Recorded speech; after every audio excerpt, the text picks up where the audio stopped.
Guys, welcome back to my channel. আশা করি তোমরা সবাই খুব ভালো আছো।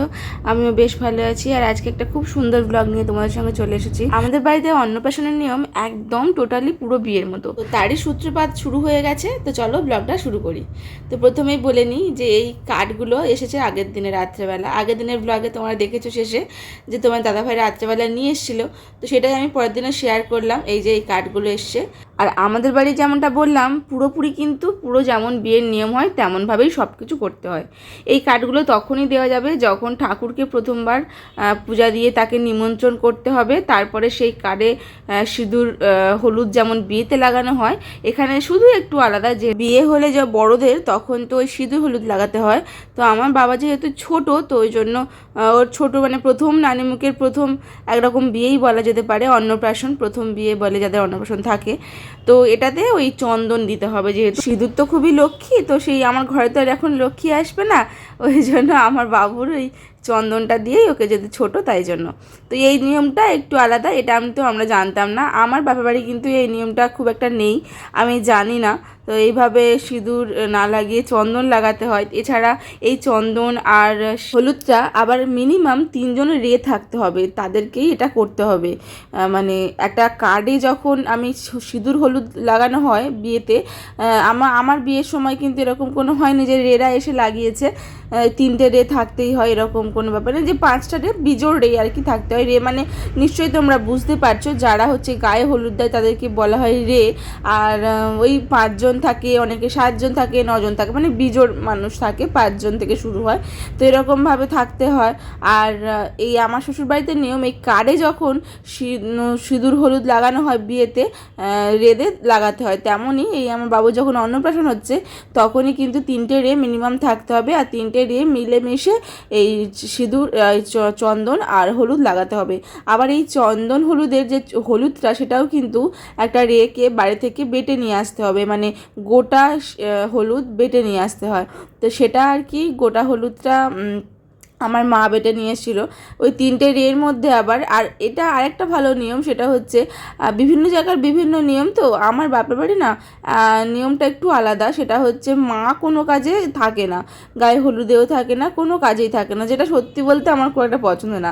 কিন্তু আমার শ্বশুরবাড়ির নিয়ম অনুযায়ী মা কিন্তু সব সময় আগে থাকবে, মানে বরণ করা হোক বা সিঁদুর যখন গায়ে হলুদ দেওয়া হোক, মানে সমস্ত কাজে আর কি মা আগে থাকবে। তো সেই জন্য প্রথমবার যখন ওর অন্নপ্রাশনের কার্ডের হলুদ চন্দন দেওয়া হবে, তখন ওই হলুদ চন্দনটা প্রথম মাই দেবে। এই নিয়মটা সত্যি বলতে খুবই ভালো। আর আমার না এত ভালো লাগছে যে সমস্ত কাজে যখন আমি নিজে করছি, আমার বাপের বাড়ির নিয়ম অনুযায়ী তো সব মা করতে পারে না, আর এখানে যখন সব নিজে করছি, কী যে মজা হচ্ছে, কী যে আনন্দ হচ্ছে, কী বলবো। তো ওই জন্য তোমাদের সঙ্গে এই পুরোটা শেয়ার করে নিলাম। আর এই কার্ডটাও তোমাদেরকে দেখালাম। কার্ডটা একদম নর্মাল কার্ড যেমন হয় তেমনই করেছি। কার্ডটা কেমন হয়েছে জানিও। আর আমরাও খুব বেশি বাড়িতে নিমন্ত্রণ করতে যেতে পারিনি, এই কারণে আসলে ছোট বাচ্চা তো। আর আমার যে রিলেটিভগুলো আছে তাদের বাড়িতে যাওয়াটা খুব একটা সম্ভব হয়নি, কারণ অনেকটা দূরে।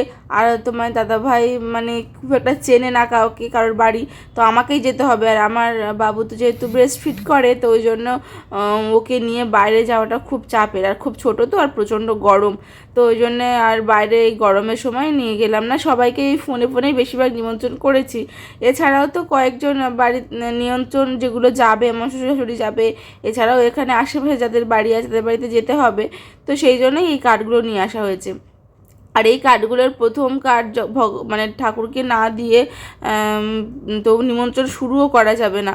তো ওই জন্য আবার কার্ডগুলো প্রথমবারে আবার আমাদের আরও একটা নিয়ম আছে, যে নিমন্ত্রণ তো শুধু ঠাকুরকে করলে হবে না, আবার একটা কাপড়ের পান, সুপারি, আরও অনেক কিছু দিয়ে, যেটা মা করেছে সেটা দিয়ে একটা পুটলি বেঁধে সেটা ঠাকুরের কাছে রাখতে হবে। একটা মানে 16 আনা দিয়ে সেটাও রাখতে হয়।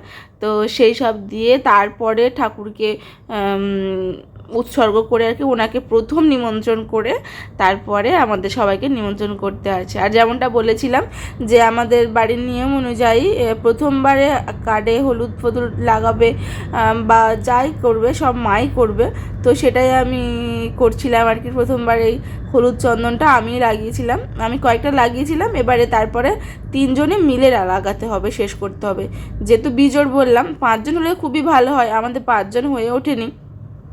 5 জন ওই সময় পাওয়া যাচ্ছিল না, কারণ ওই একদিন হুট করে তো হয় না ওরকম কাকে ডাকবো, তো ওই জন্য 3জনেই দিয়ে দিয়েছিলাম। 4জন হয়েছিল, আমার ঠাকমা এসেছিলো, মানে আমাদের একটা ঠাকমা, আমার শাশুড়ির খুশাশুড়ি, তো উনি এসেছিল, কিন্তু 4জন হয়ে যাচ্ছে ওই জন্য 3জন আগে দিয়ে নিয়েছিলাম।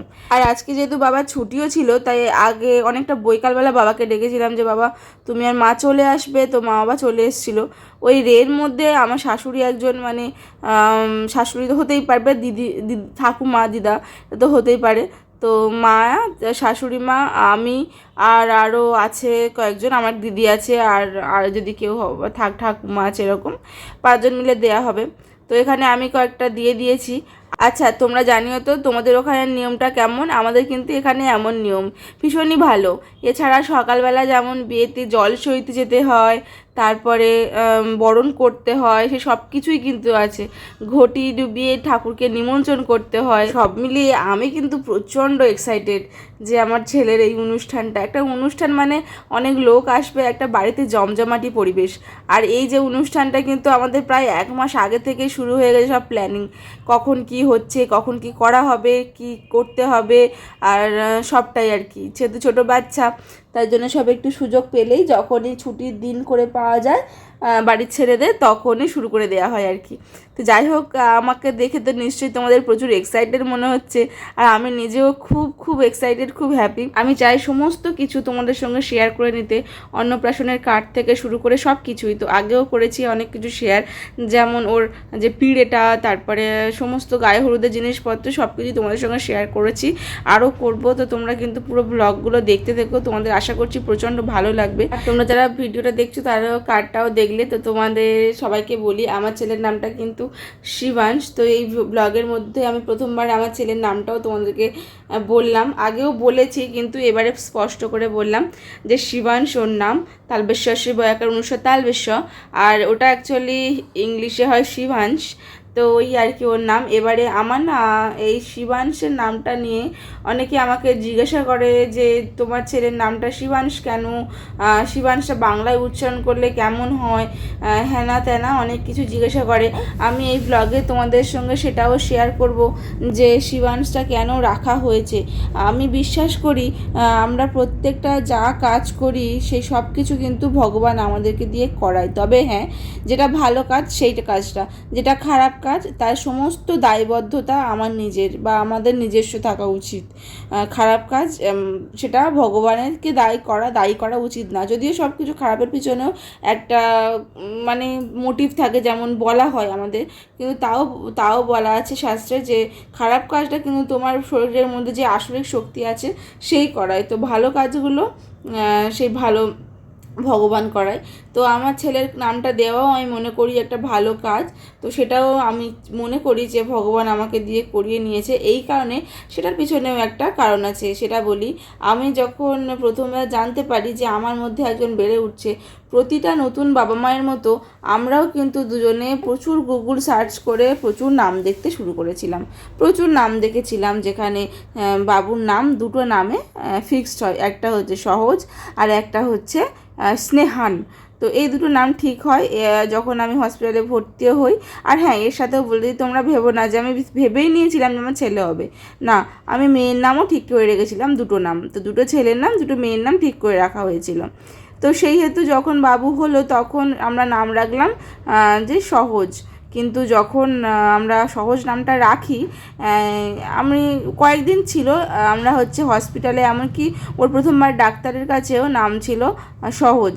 তো তারপরে সেই নামটা চেঞ্জ হয়ে যায়। এই কারণে একদিন হঠাৎই আমার মনে হয় যে ও যদি সহজ নামটা রাখা হয়, তাহলে স্কুলে যদি ওকে ইজি বলে রাখে তাহলে ও হয়তো কষ্ট পাবে, আর তারপরে বাড়িতে এসে কান্নাকাটি করবে, মন খারাপ করবে, তখন তো আর কিছু করা যাবে না। তো এখন যদি নামটা চেঞ্জ করা যায়, তো সবাই বললো ঠিক আছে তেমন নাম ভাবা যাক। তো সেইভাবে বসে বসে একদিন ভাবতে আমি একটা ওর নাম খুঁজে পেলাম। সেটা হচ্ছে, মানে আমার মনের মধ্যে কি জানি না একটা হলো, হঠাৎ করে মনে হলো যে শিবাংশ নামটা কেমন রাখলে কেমন হয়, হয়তো কোথাও শুনেছিলাম বা আমি জানি না, আমার মনেই ওই নামটা এলো। সন্ধ্যাবেলা ওর বাবা আসতে আমি বললাম আচ্ছা যদি শিবাংশ রাখা হয় তাহলে কেমন হবে। এবার এই নামটা সবাইকে যখন বললাম, বাড়ির প্রত্যেকে বললো হ্যাঁ ঠিকই আছে, নামটা ভালো। আর আমি ভাবলাম এই নামটাও খুব ভালো। আর আমি একটা চেয়েছিলাম আমার ছেলে হোক বা মেয়ে হোক, তাদের যেন নামের মধ্যে যেন একটু ওই ভগবানের নামের জোর থাকে। যেমন একটা নামের মানে যেমন ঐশী, ঐশী নামের মানে মা দুর্গা, তেমনই আর কি।